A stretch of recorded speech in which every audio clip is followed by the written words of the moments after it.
الفاتحة. أعوذ بالله من الشيطان الرجيم. بسم الله الرحمن الرحيم.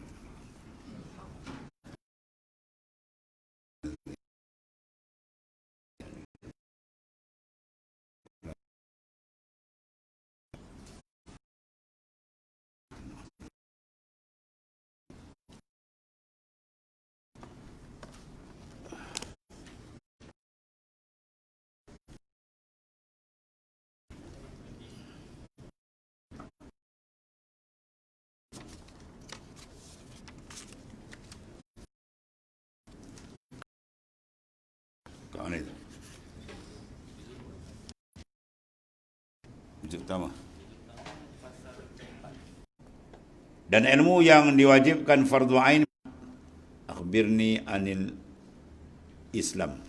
Ya Muhammad, akhbirni anil iman. Ya Muhammad, akhbirni anil ihsan. 3 ditanya oleh Nabi. Ya Muhammad, akhbirni anil iman. Ceritakan apa itu iman. Nabi menjawab, al-iman an tu'minu billah wa malaikatihi wa kitabihi ila akhir. Jibril mengatakan, sadaqtah, benar kau. Dan ditanya lagi, akhbirni anil Islam. Rasulullah menjawab, al-Islam an tashhada an la ilaha illallah wa tuqimus salat ila akhir. Jibril mengatakan, sadaqtah, benar kau. Dan ditanya, akhbirni anil ihsan. Lalu Nabi menjawab, al-ihsan an ta'budallaha ka'annaka tarah fa in lam takun tara fa innahu yara. Kamu beribadat seolah-olah kamu melihat Allah Ta'ala, kalau tidak kamu kena rasakan kamu sentiasa dilihat pandang oleh Allah Subhanahu wa Ta'ala. Kemudian lalu malian, itu lebih kurang 3 hari berjumpa Rasulullah SAW. Sayyidina Umar berjumpa dengan baginda SAW, lalu Rasulullah menyatakan kepada baginda Sayyidina Umar, kamu kenal tak siapa yang datang, kamu tahu siapa yang datang itu, wahai Umar. Sayyidina Umar menyatakan yang datang itulah Sayyidina Jibril alaihissalam. Sayyidina Umar menjawab, Allah wa Rasuluhu a'lam. Allah dan Rasulullah lebih mengetahui. Maka Rasulullah menyatakan, atakum Jibril yu'allimukum dinakum. Yang datang pada kamu itu ialah Sayyidina Jibril alaihissalam, mengajar kamu akan agama kamu. Jadi apa agama? 3 itulah. Al-iman, al-Islam, al-ihsan. Daripada al-iman inilah ulama mengarang ribuan kitab berhubung dengan masalah tauhid ataupun akidah. Daripada al-Islam ulama karang lah ribuan kitab dengan berbagai mazhab, fiqh, furu' fiqh, usul fiqh, qawaid fiqh, macam-macam. Kemudian daripada ihsan ulama karang ilmu, itu keluar ilmu tasawuf ataupun dipanggil ilmu ihsanuddin, atau dipanggil ilmu hakikah, atau dipanggil ilmu sir. Jadi 3 benda ni dikatakan sebagai wajib, mesti dia selesaikan, kalau tidak setiap langkah dia dilaknat oleh Allah Subhanahu Wa Taala. Kalau tak lepas, tiap-tiap langkah dilaknat oleh Allah, na'udzubillah. Maknanya dijauhkan daripada rahmat Allah Ta'ala. Lepas tu dia kena selesai. Kalau dia nak mengaji ilmu lain pun, yang ni kena selesai.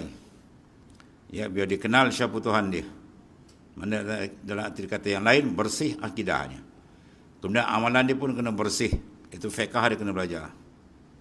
Kemudian besar lagi tasawuf, dia telah membersihkan ruhani hati dia. 3 ni berlaku 3 pembersihan. Akidah dibersihkan dengan ilmu tauhid. Amalan zahir kita fiqh, dengan ilmu fiqh dibersihkan berdasarkan hadis-hadis yang sahih. Contoh dalam mazhab Imam Syafi'i sendiri, Imam Syafi'i mengatakan, iza sahal hadis fahuwa mazhabi wa iza ra'ayna sahibul bid'i yamshi 'ala al-ma' ma qabiltu. Bila hadis sahih itulah mazhabku. Kemudian membersihkan dalaman dengan ilmu sir atau ilmu tasawuf. 3 benda ni ambil daripada hadis yang sahih daripada Nabi SAW. Maka 3 pembersihan ini boleh berlaku, maka bersihlah kedudukan seorang itu dengan Allah Ta'ala. Sebab dia kata, al-Islam nazif, fatanazzafu, fa innahu la yadkhulul jannah illa nazif. Islam ialah agama yang bersih. Maka hendaklah kamu melakukan pembersihan. Maka tidak dibenar menapak di dalam syurga melainkan orang yang bersih. Di 3 benda ni tak dapat tidak. Semua kena selesaikan benda itu. Yang elok tuan-tuan kita simpan 3 kitab. Ya. Untuk pakai diri. Usuluddin kita ambil 1 kitab. Tak kira kitab pun. Risalah Tauhid ke, Faraidul Faraid ke, Bidayatul Hidayah ke, Aqidatul Najin ke, tak kira banyak kan. Berpuluh-puluh kitab Usuluddin. Fiqh kita ambil 1 kitab. Ya, dan rumah ibadat. Carilah. Kalau nak semua lengkap, ambil Matan Al-Badrin misalnya. Kalau Matan Al-Badrin dah 2 di situ. Pangkali Usuluddin. Ya. Kalau tasawuf mengajilah Minhajul Abidin, Penawar Hati ke apa. Maknanya kita pegang satu ilmu, 1 kitab supaya kita mudah ronyok. Yang lain tu kita mengaji. Jadi maknanya apa? Lebih kemas. Kalau kitab ni yang tuan-tuan pegang ni cukup dah ni. Ya. Syarul Salikin ni cukup 3 dalamnya dia. Pangkal ni kita akan bincang Usuluddin, di tengah dia akan bincang ilmu fiqh, dan di ujung dia akan bahas ilmu tasawuf. Sebab di antara imam, di antara ulama yang menghimpunkan dalam karangan dia 3 sekali. Ya. Ulama lain tak ada. Dia bahas fiqh besar mana pun tajuk fiqh. Ya. Kalau Usuluddin je. Kalau tasawuf je. Imam Ghazali tak dikumpul dalam kitab dia ni. Ihya Ulumuddin, 3 ilmu. Itu dia. Dalam Ihya Ulumuddin. Maka Ihya diikhtisar, diringkaskan, maka atas ringkasan Ihya inilah diterjemahkan jadilah kitab yang kita pegang ni.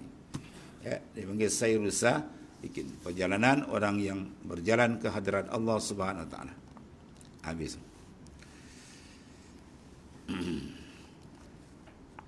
Yang keduanya ialah ilmu syariah.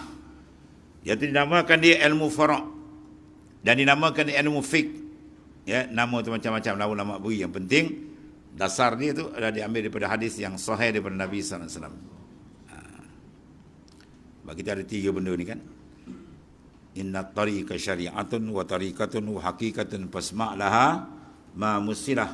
Syari'atun ka safinatin wa tariqatun ka bahri summa haqiqatun durun ghalah.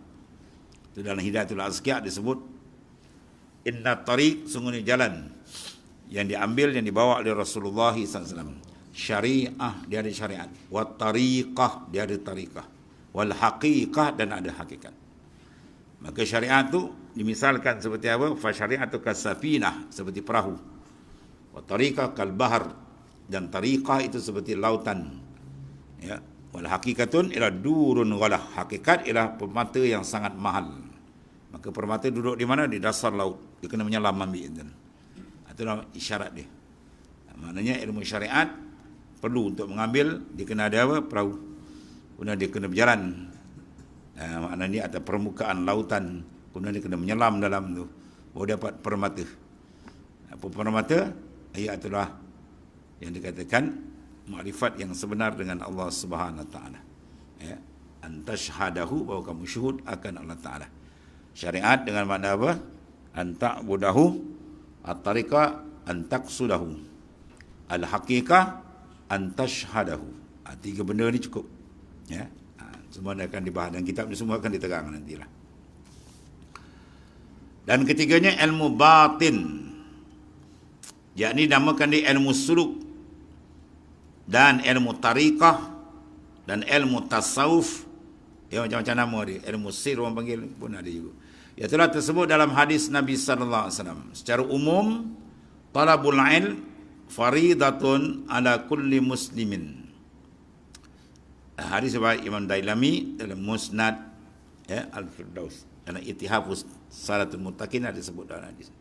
Artinya talabul ilmi, menuntut ilmu itu fardun. Faridatun makna satu kewajipan atas tiap-tiap muslimin. Ala kulli muslimin. Tiap-tiap orang muslim yang akil lagi balik. Wajib. Ilmu apa tu? Tu ilmu 3 ni. Ya. Sebab tu dalam kaedah usul fiqh kita, tiap-tiap lafaz ilmu dalam Al-Quran, dalam hadis Nabi sallallahu alaihi wasallam, dia merujuk kepada ilmu syariah, kepada ilmu agama. Ya. Yang dia mengaji ilmu bukan dia kata tu hari Nabi suruh belajar ilmu. Bukan. Ilmu tu tajuk lain pula. Ilmu fardu kifayah ada nas lain pula.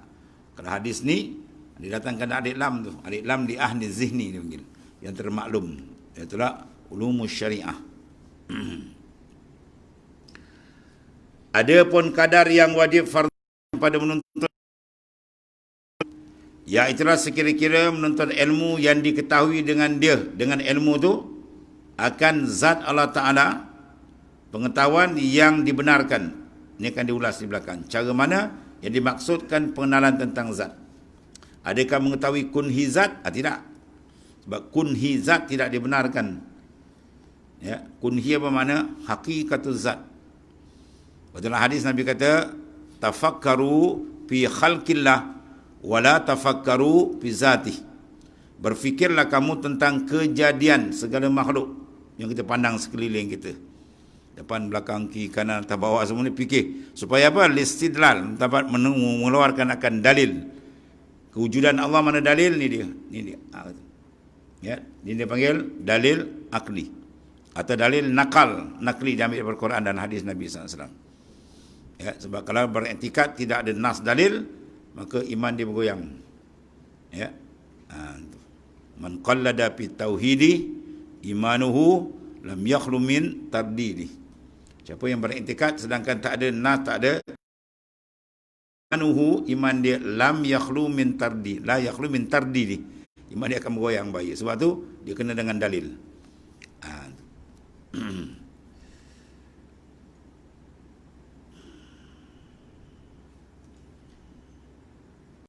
Ya, untuk tamasul mana bersamaan, mumasalah tak ada. Allah Ta'ala tidak bersamaan, dia mukhalafah. Maka cara mendapat dia cara mukhalafah. Ya. Jangan dia mengaji nampak cara dapat Tuhan, cara dalam mumasalah dah sama dah Tuhan dengan makhluk. Tuhan mana? Tuhan duduk atas langit. Sudah Tuhan dah bertempat. Jaga ni. Ya, Ar-Rahmanu 'alal 'arsy istawa.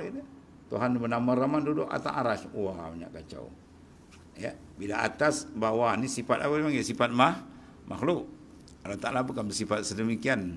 Tiap-tiap sifat atau cara yang layak dipakai oleh makhluk, maka fallahu mukhalifun bizalik. Allah Ta'ala menyalahi dengan semua itu. Ya. Habis itu kata istiwa. Istiwa bahasa Arab banyak berpuluh makna kan. Ya, istiwa situ kan makna bersila duduk. Istiwa dengan makna isti'la, makna memerintah. Itu maksud dia. Allah Ta'ala memerintah sampai kepada aras, pusat pemerintahan besar. Makhluk terbesar ialah arash. Arash punya besar tuan-tuan. Kalau dibandingkan dengan kursi, ayat kursi itu bacakan, kursi itu kalau bandingkan dengan arash, kursi seolah sebentuk cincin dia. Duduk di tengah lautan luas. Bukan daratan kan. Lautan lebih luas daripada daratan. Mana kursi itu jadi macam besar cincin saja. Seluas-luas lautan dunia tu dia panggil arash punya besar. Ya, kursi pula banding dengan dunia kita ni macam sebentuk cincin ni. Kursi punya besar macam lautan luas. Begitulah besarnya makhluk-makhluk Tuhan yang lain dan ni. Macam-macam. Makhluk terbesar arash. Ya. Kita ingat kita dah bersonau rupa ketut kan. Malaikat tengok kita halus, kota gajah dengan mampu yang orang tu. Punya dogel kan. Badan kecil. Jibril alaihissalam punya besar tak besar kan? Letak antara matahari Jibril. Matahari bukan dunia ni, dunia kecil lagi, matahari lagi besar. Ya, kalau dituangkan air selautan dunia atas kepala Jibril, nasai setitik untuk itu. Macam besar tak besar kan? Orang pergi penampau kita apa jadi bukan mampu hancur kecil kita. Atau Jibril alaihissalam, sebab tu bila dia turun buat wahyu, dia tak menyerupa, dia kena menyerupa tukar wajah. Dia menyerupa dengan seorang sahabat yang cantik, iaitu Dihatul Kalbi nama dia. Biasa dia bawa wahyu, dia turun begitu. Ya, barulah boleh bertemu dengan Rasulullah sallallahu alaihi wasallam. Atau Jibril alaihissalam ni, ya. Itulah malaikat yang besar-besar tuan-tuan, yang menanggung arash yang besar. Malaikat tanggung, 8 orang tanggung kan. Makan tidak, minum tidak kan. Itu makan angkat apa? Simen satu kampit boleh. Makan lagi, minum lagi kan. Malaikat jenis dia tak makan, tak minum kan. Dia banyak makan minum, banyak masalah. Bila makan minum tu dia makan banyak. Makan apa? Makan rasuah banyak. Malaikat dia tak makan rasuah kan? Dia makan tidak, minum tidak. Habis ya. Jadi maknanya apa? Itu di antara pengenalan ringkas akan dibagi sini. Jadi kita mengenali Allah Ta'ala dan sekalian sifatnya yang salbiyah dan sifatnya yang subutiyah. Itu istilah-istilah kena faham tu. Salbiyah mana mansubun ila salb, dan salbi dengan mana insilaf. dengan mana ternapi. Dia sifat salbiah ni sifat bila kita sebut saja, maknanya apa? Ibaratun an-nafi syai' li syai', menafikan satu perkara di satu perkara.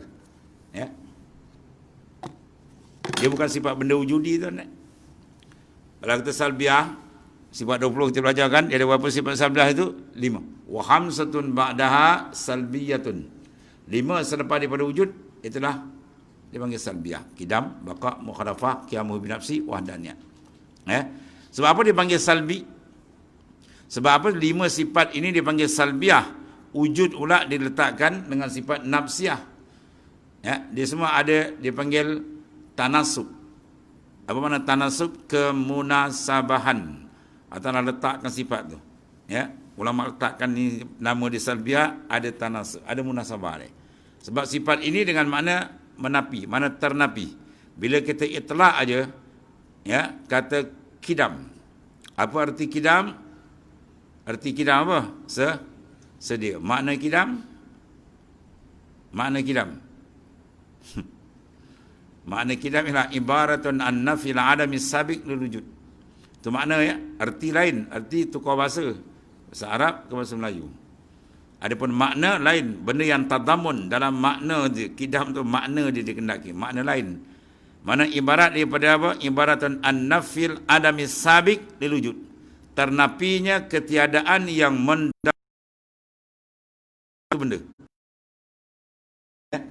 Kita sebut kidam dia, kita anggap bahawasanya apa? Kewujudan Allah ternapi didahului oleh ketiadaan.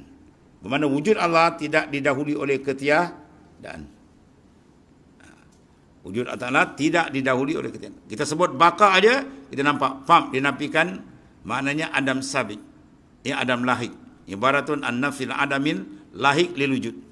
Ternapinya zat Allah Ta'ala dan sifat dia daripada ketiadaan yang akan lahir hubungi. Mana berhubungnya zat Allah Ta'ala ketiadaan, mana akan binasa, itu ternapi. Tak berlaku. Bila kita sebut kidam dia, maknanya begitu. Maknanya ternapi kesudahan. Yang ini ternapi permulaan. Faham tu? Ya. Dia sebut kidam dengan mana? Mudah dia ternapi permulaan. Dengan mana? Wujud Allah Ta'ala tidak didahului oleh ketiadaan. Baka maknanya apa? Ternapi kesudahan. Dengan mana wujud Allah Ta'ala dia takkan berkesudahan. Dia kekal selama-lamanya. Ya, itu maksudnya. Jadi sifat ini dilalah, ditunjuk pada mana? Tunjuk menafikan benda yang tidak layak dengan ketuhanan Allah Ta'ala. Menafikan sifat kekurangan. Wujud ada awal, itu kurang. Ya. Wujud ada akhir, itu kurang, itu sifat makhluk. Ada kita tapi asal tak ada. Bila tak ada, perlu kepada orang mengadakan, makna berhajat. Ya, sifat berhajat tidak layak dengan zat yang disebut Tuhan. Ya, Tuhan mesti dia dihajati, bukan dia berhajat. Dia tempat bersandar, bukan dia yang bersandar. Ya, itu makna Tuhan. Kalau sekiranya ada makna dia bersandar ataupun dia berhajat, itu bukan Tuhan. Sebab apa yang direka oleh orang-orang kafir, batu yang dipahat, kayu diukir, semua bukan Tuhan. Sebab dia sendiri yang buat. Kemudian dia pergi sembah. Ya, sebab dia jahil, itu panggil jahiliyah. Mansubun ilal jahli. Orang yang dibangsakan kepada kejahilan, yang tidak mengenali Tuhan di mana. Tuhan ni tempat tumpuan, dia tidak bertumpu. Dia tempat dihajati, bukan dia berhajat. Ya, dia tempat bersandar, bukan dia bersandar pada benda lain, tak. Ya, maka tidak ada zat macam ni melainkan tunggal, menjawab jawatan ketuhanan ialah Allah Ta'ala. La ilaha illallah. Tidak ada ketuhanan melainkan dia je. Sifat ketuhanan melainkan Allah Ta'ala. Itu salbiah yang qadim. Ya. Dan buat misal mudah, ya, sifat salbiah ni mesti diterjemahkan dia dengan makna ketiadaan. Itu dia. Ya. Ketiadaan. Kita kata kidam bermakna ketiadaan permulaan. Baqa apa makna ketiadaan. Mukhalafah apa makna ketiadaan menyamai. Itu maksud dia. Wahdaniyat apa makna ketiadaan berbilang-bilang. Mesti letak lapas ketiadaan depan. Sebab dia salbun, makna napi, tolak. Kalau kita begitu juga. Mandul apa makna mandul? Ketiadaan anak. Fakir apa makna? Ketiadaan harta. Yatim apa makna? Ketiadaan bapa. Itu sifat salbiah kita yang barulah. Allah Ta'ala bersifat salbiah qadim di sini. Itu beza lah.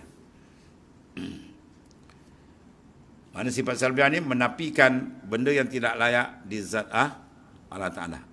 Ringkas lah. Dan sifat subutiah, ada satu ajaran dia baca kitab tapi dia tak kerti, dia aku baca, wah, yang mendengar melopong. Nak tahu sifat subutiah ni apa dia? Subutiah, sifat bangsa sebut-sebut. Lepas tu, wah, dia sedap-sedap nama, subutiah sebut-sebut gitu. Wah, yang ni pendengar bagus nganggu.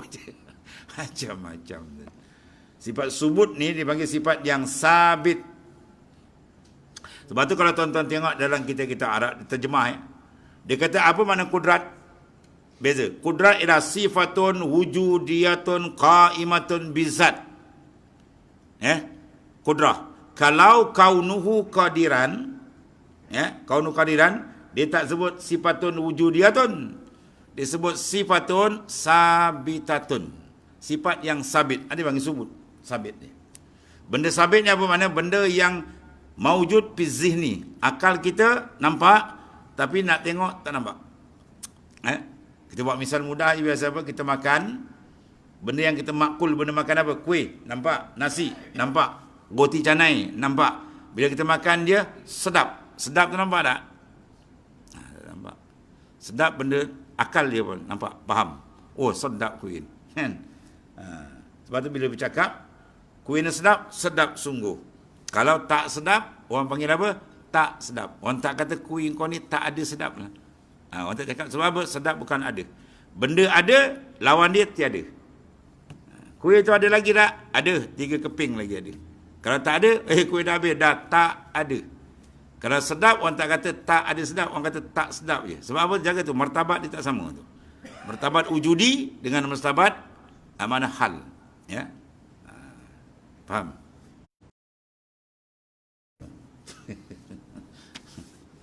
Kita faham nasib.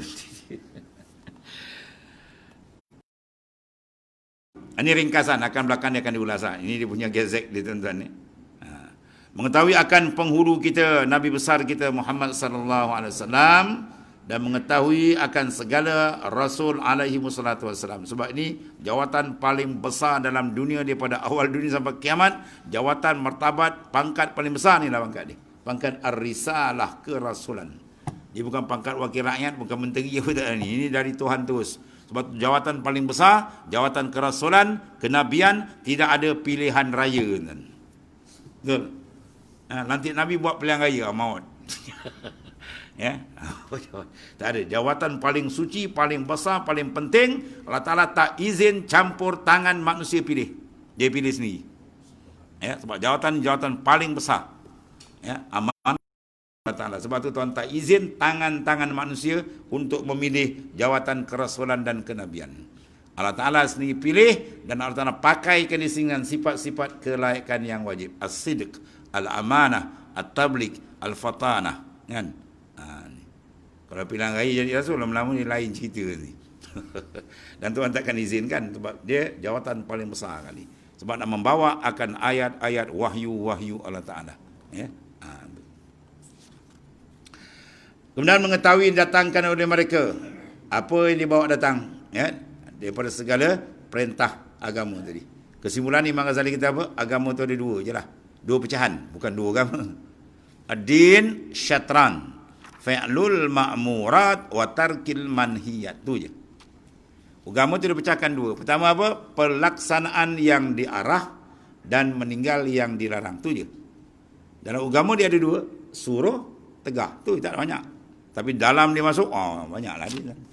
Disuruh pula dipecah 2. Ada suruh cara jazam, itu wajib. Ada suruh tak jazam, dia panggil apa? Sunat. Larang pula pecah 2. Ada larang cara terus, ya, dia panggil haram. Ada larang tidak putus, dia panggil makruh. Kemudian pecah lah pada bawah ada lagi. Dia pecah-pecah. Tapi asal di 2 je. Tunggak ni. Pelaksanaan yang diarah dan meninggal yang dilarang. Tadi. Dan satu lagi, dan beriman akan dia seperti yang lagi akan datanglah bicara ini dalam ilmu tauhid, ya, dan ilmu usuluddin. Sebab apa lapas itu penting, dan tauhid lapas selalu diulang. Tuhan yang Maha Esa, ya, Tuhan yang Maha Esa. Lalu lapan ini diulang. Sebab lafaz Esa Tauhid ni lafaz yang terpenting. Menggambarkan makna ketuhanan di situ. Ya. Sebab apa? Sebab makna Tuhan, dua, satu, terkaya dari yang lain, tidak berhajat pada yang lain. Yang kedua, berhajat semua yang lain pada dia. Ini makna dia. Semua benda kena terikat dengan Allah.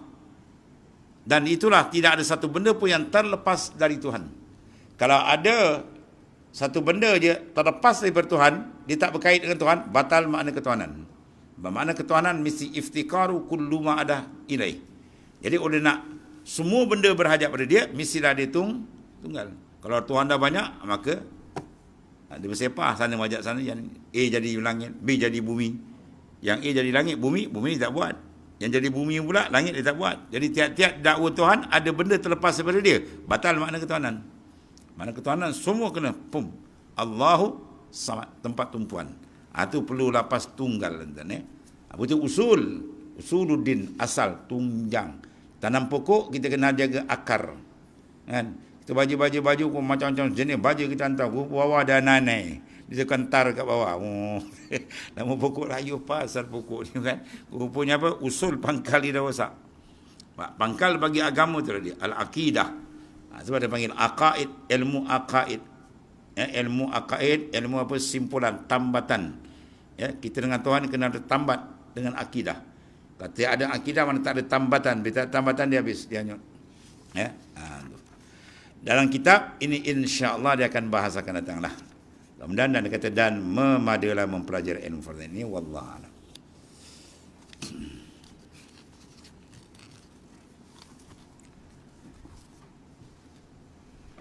Bismillahirrahmanirrahim.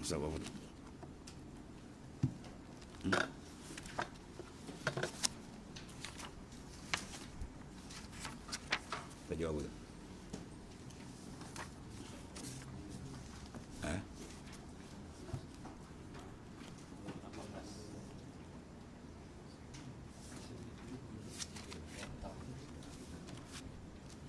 Tajuk dia apa?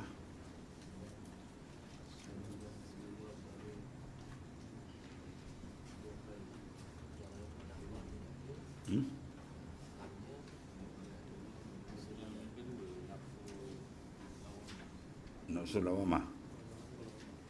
Betul.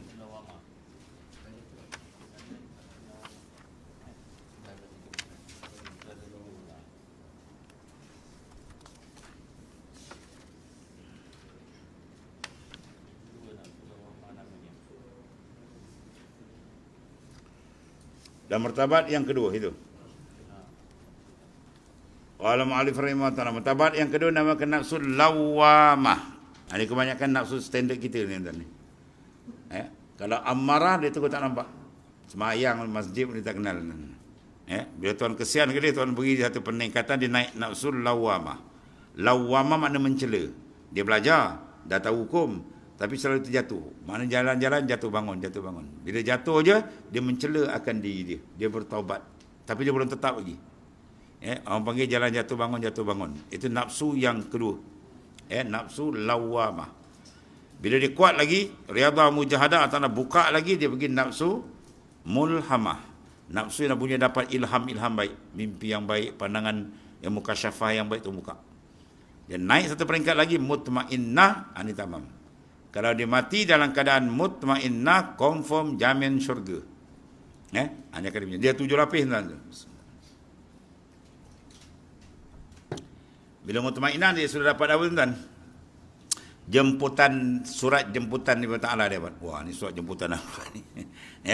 Tu Allah jemput dalam Quran. Ya ayyatuhan nafsul mutmainnah, irji'i ila rabbiki radiyatan mardiyah, fadkhuli fi ibadi wadkhuli jannati. Tu jemputan Quran sebut tu.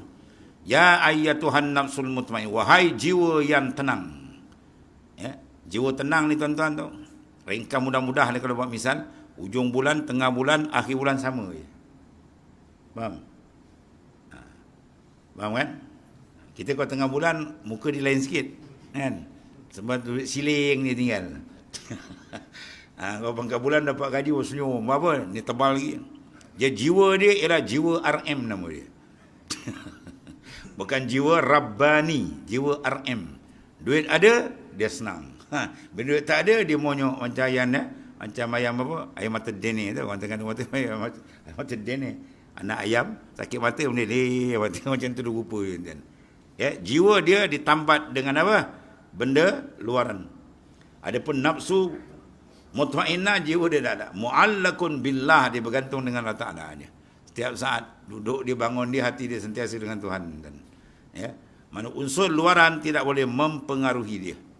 Ya, kalau unsur luaran masih mempengaruhi kita, ada dunia wasga. Bila tak ada maunya, oh itu orang tu jauh lagi dengan Allah Ta'ala. Kena speed lagi tuan-tuan. Ya, kena cepat pantah berjalan.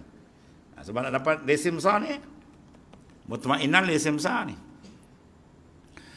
Syarat dia apa? Syarat dia hembus nafas akhir, kedudukan dia mutmainnah. Kalau dia hembus nafas akhir, dia pusing balik, dia boleh turun naik tuan ni. Kadang di awal mutmainnah cantik, di hujung dia terjun balik jatuh, jadi amarah pun ada. Tu. Kadang dia ni di awal tengok teruk amarah, di hujung pun terbuka, dia pergi naik mutmainnah pun ada juga.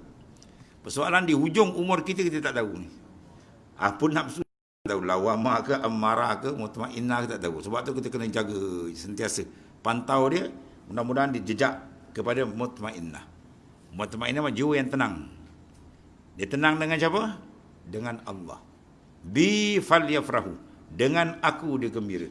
Kan? Nabi Daud kata wahyu waqad auhallahu ila Daud alaihi salam, ya Daud kulli siddiqin bi falyafrahu wa bi zikri falyatanamun. Itu sifat dia. Wahai Daud, pergi sampaikan kepada orang yang siddiq hati dengan Ta'ala, dengan aku naklah mereka seronok. Ya, kita kalau tanya mana sedap semayang dengan makan apa tuan? Sate. Kan? Makan maknanya apa? Tom yum, kan? Kita tanya diri kita je, tanya orang tanya diri kita. Mana kita dapat rasa sedap? Sedap makhluk masih ada kat kita lebih besar daripada sedap dengan Tuhan. Kan? Angkat dia takbir, Allahu Akbar. Dah belayau.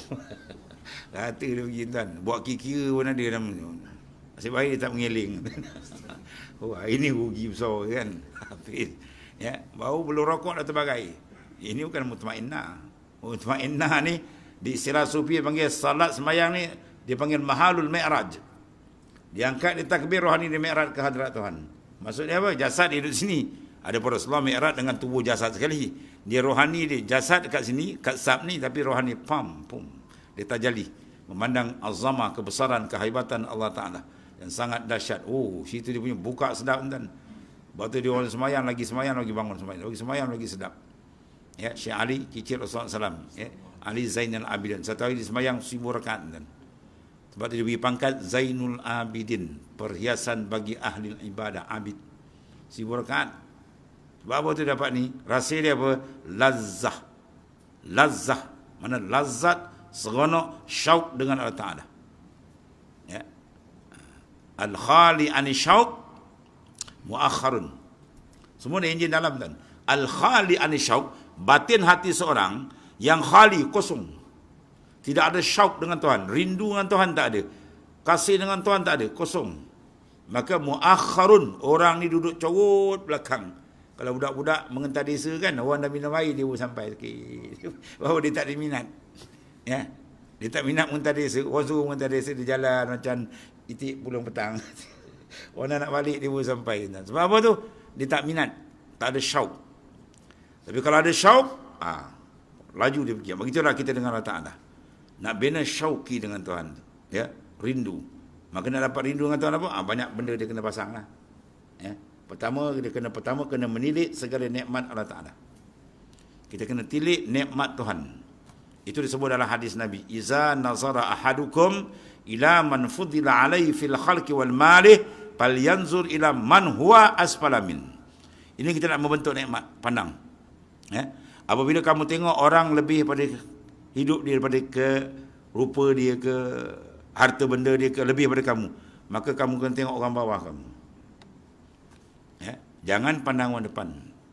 Ahli dunia dia suruh pandang depan. Ahli akhirat Nabi suruh pandang belakang. Kamu ada kereta, ya, tengok ada orang pakai motor. Kamu ada motor, ya, tengok ada orang pakai basikal. Kita ada basikal kan, ada orang jalan kaki. Kita boleh jalan kaki, ada orang lumpuh. Ya. Nak bangun pun tak boleh tuan-tuan. Makan pun bersuap. Nampak? Kita ada mata lihat, ada orang mata tak ada, buta pun ada tuan-tuan. Oh, itu cek satu-satu tu. Wa fi anfusikum afala tubsirun. Pada kamu tak perhatikan. Penuh nikmat yang kamu tahu. Ni sini kita jolok tuan. Dan saya perhati muhasabah boleh kita ingat ke dia. Bau jiwa tu dapat sebab manusia ni ya, jubilatil insan yuhib ila man ahsana ilaih. Diberikan perasaan jiwa manusia ni seronok cinta pada orang yang buat baik dengan dia. Siapa lebih buat baik daripada Ta'ala? Dia bagi kita pinjam duduk sementara pun dah baik dah. Kan? Dia tak tarik pun dah baik ni. Besok dia tarik dah tukar nama mayat tuan-tuan. Macam dah tukar uniform. Dia dah bagi hidup ni pun dah mujur dah. Nikmat apa dia panggil? Ijad. Dia mengadakan. Dia keluar kita pun tak ada, boleh menumpang sementara. Tapi jangan puasa-puasa nak duduk lama now. Makin lagi makin dekat. Nikmatul imdad, badat, senapah dia bagi kita. Ini semua benda kenapa? Mulahazahkan selalu.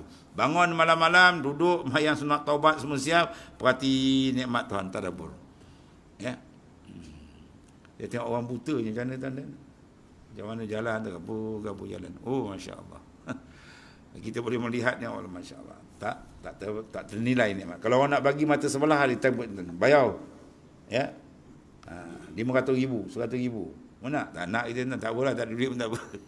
Kan besarnya nikmat mata. Begitulah nikmat yang lain. Kalau kita nak kira memang tak terkira. Ini wajah apa tuan-tuan? Nak datangkan kita punya apa tu? Kerapatan hati dengan Tuhan. Ya. Dia sampai dia mesra, baru dia cepat. Ya, bila ada syauk dengan Tuhan, maka perjalanan rohani dia akan kuat. Ya, di ibadat tu sedap tarikan tu ada. Baru tak kosong ni buat ibadat. Sebab kena mulahazahkan selalu nikmat. Ya, sebab dia suruh syukur nikmat Tuhan. Perhati balik. Tu. Habis ni nafsu yang kedua. Nafsu lawamah tu mana apa? Nafsu yang mencela atau berbuat kejahatan. Sebab tu ulama-ulama ahli syariah yang tak masuk lain ahli tariqah, alim setara mana pun kata Imam Ghazali dalam kitab ni ada ni. Dia duduk nafsu lawamah. Sebab apa? Nafsu mencela kejahatan. Lepas tu bila kau ada ceramah tuan-tuan, macam nak cabut mic ni. Sebab apa? Dia marah kezaliman. Pum.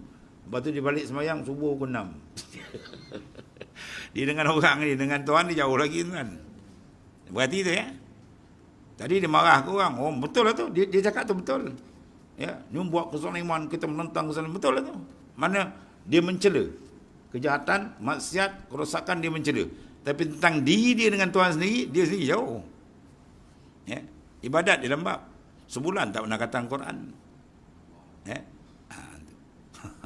Ada kita cek balik. Kita kena muhasabah, tengok balik. Tu. Itu lawamah. Lawamah dia mencela, tapi sedangkan dia sendiri belum berapa istiqamah lagi. Itu lapisan yang kedua. Yang kita nak suruh kita duduk kat mana tu. Dan tiada reda ia perbuatan maksiat. Maksiat memang tak reda. Benda maksiat, benda mungkar, benda kezaliman memang ditentang. Padahal suka hatinya kepada berbuat kebajikan, tetapi sini ada beza sikit. Belum sangat tetap. Ibarat budak baru melatih. Dah boleh berjalan lah. Tadi mengangkat tu kan. Ni dah berjalan tapi jalan jatuh. Kerana ada lagi dalam hatinya apa? Maksiat yang batin. Ini menyebabkan dia punya apa ni? Tak kuat lagi. Ya, dia punya kekuatan dia tu nak berdiri tegak, berjalan laju tak kuat. Sebab apa? Dalam dia belum berapa kuat. Kaki dia belum berapa kuat. Sebab apa? Dalam dia ada kelemahan lagi. Apa yang menyebabkan lemah? Ini dia. Ujbin. Riya'in. Ya, mana yang dalam tu ada ujub, ada riya, dan itulah ulama kira bukan 800 penyakit dalam kan. Ya, dia sebab menghalang kita. Jadi rohani kita tak sihat. Sebab kita nak berjalan bukan jasad dalam. Ya. Barang siapa barang sebagainya, padahal tiada suka ia pada maksiat yang batin. Dia memang tak nak tapi belum mampu tolak lagi ni. Dia sedang usaha berlawan untuk membersihkan dia. Tetapi belum lagi ya kuasa ia berlepas sekali-kali. Nak lepas secara keseluruhan belum lagi. Daripada maksiat yang batin tadi. Dan sebab itulah terkadang ia berbuat maksiat yang zahir. Ya, kemudian taubat ia. Dan mencela ia akan dirinya. Itu dia panggil lawamah, dia cela diri dia. Dan menyesal ia akan dirinya sebab berbuat maksiat. Tapi belum tetap. Malam tadi dia menangis main taubat, bukan main hebat. Besok pagi dah buat maksiat balik. Faham tu? Malam tadi dia punya taubat, kita tengok dia menangis. Main cantik betul. Hebat kan. Besok pagi tengok, dah buat benda maksiat balik. Itu maksud dia. Mana dia belum tetap. Ya. Dan lagi ia mencela akan dirinya pada ketika taksir, mana ketika cuai. Dalam menyempurnakan hak-hak Allah Ta'ala, banyak dia mengaku cuai daripada berbuat ibadat akan Tuhannya. Dia cela. Itu peringkat yang kedua. Nafsul lawamah nama dia. Dan martabat yang kedua ini permulaan martabat orang yang menjalani tariqah dan kesudahan martabat ulama yang belum menjalani tariqah. Tengok tu. Ulama hebat mana ulama syariat tapi dia belum jalan-jalan tariqah untuk membersihkan dalaman, duduk taraf dia beran lawamah ya. Ya, segi kerohanian dia. Adapun segi luaran dia hebatlah kan, dia dah baca kitab besar-besar. Tapi kedudukan rohani dia bila tak berjalan jalan tariqah al-mu'tabarah, ya, sebab dia kurang, ya, pecutan ke atas kurang. Jadi dia duduk taraf ni tu, lawamah. Habis. Kemudian satu lagi martabat yang ketiga dia panggil mutmainnah. Di sini dia pecah 3 tuan. Sedangkan kita ada pecah 7. Ya, di celah tu ada lagi satu lagi tu. Dia panggil apa? Mulhamah. Ya, bila dia dah mula lagi dekat kan, Tuhan nak bagi dia bantuan, ya, dia panggil apa? Mulhamah. Fa alhamaha fujuraha wa taqwaha. Makna ilham dah datang. Kalau istilah tarekat dan sufiah dia panggil apa? Warid. Waridat maknanya apa? Cempakan dalam batin hati seorang tu. Anwar wal futuhat. Ya, Tuhan cempakkan dalam hati dia. Warid-warid yang sampai bantuan rohani. Sama ada warid dalam bentuk kesedaran, dia panggil warid al-intibah. Atau warid dalam bentuk dah mula menghadap ke hadrat Tuhan, dia panggil waridul iqbal. Atau warid yang paling tinggi, dia panggil waridul wisal. Ya, diusul terus sampai makam musyahadah. Atau pecahan-pecahan dia akan dibincang nanti. Ya. Banyak tuan-tuan ni pekakan nak pasang dalam ni. InsyaAllah supaya apa kita nak biar Tuhan tilik dia kat kita clear. Sebab Tuhan tilik tuan-tuan ni. Innallah la yanzuru ila suwarikum walakinallah yanzuru ila ma fi qalbikum. Tuhan tidak hanya pandang luar, dia pandang dalam tu. Ya, tempat paling besar dalam tu hati kita. Kalbi kita. Tuhan tilik tengok dalam tu cantik, memancar dia, cahaya dia terang. Cahaya iman, cahaya makrifat, cahaya mahabbah, cahaya syauq. Banyak lagi dalam tu, memancar indah. Maka orang tu dapat kasih sayang Allah Ta'ala. Tuhan akan cempakkan berbagai-bagai limpahan lagi. Dia panggil fuyudat. Ya, dia akan cempak. Kalau tengok kelam, gelap, gelemat, kacau je ni. Dia itirak tu batin kita, dia tarik balik. Benda nak bagi tu dia tarik balik. Ya. Dia dah buat permohonan, apa? Pejabat pertanian, ya, minta bantuan baju. Berapa ekar buat? 25 ekar buat tanam sayur. Kan? Dah siap. Pegawai datang tengok, rupa batang gelam soalnya belum terbang. Dia action hantar dia punya apa tu, dia punya geran dia kat pejabat. Wah, banyak luar. Dia tu rupanya apa? Gelam. Pokok tak terbang lagi. Ni hakal. Tamat. Jawab dia apa? Sampai tak bantuan? Stop. Kena stop bantuan. Baru tak layak terima bantuan. Sebab apa? Tidak ada istiadat, persiapan tak ada. Tapi kalau pegawai tuan tengok, wah, pokok cili naik, gemuk-gemuk dah sejengkal kan. Dia nak bagi baja pun semangat. Kan? Kalau tadi bagian tadi dia jual dengan baja tu. Dia nak baja apa pokok tadi. Mana persiapan tak ada. Begitulah batin hati kita. Bila Tuhan iktirak dia, dalam batin hati kita tengok cantik, bersih kan, layak dia akan dapat berbagai-bagai lagi curahan-curahan dalam bentuk nurani panggil Itu akan dibincang. Ada kita nakkan itu. Satu peringkat, sampai dia boleh berjejak nafsul mutmainnah paling kurang. Ya. Allahumma ja'alna minhum. Mudah-mudahan Tuhan bukakan. Kemudian yang ketiga nafsul mutmainnah wallahu a'lam. Bismillahirrahmanirrahim. Alhamdulillah. Sayyidina Maulana Muhammadin. Allahumma ghfir lana ya ma salafa. Alhamdulillah. Subhanakallahumma. Ya Rabbi.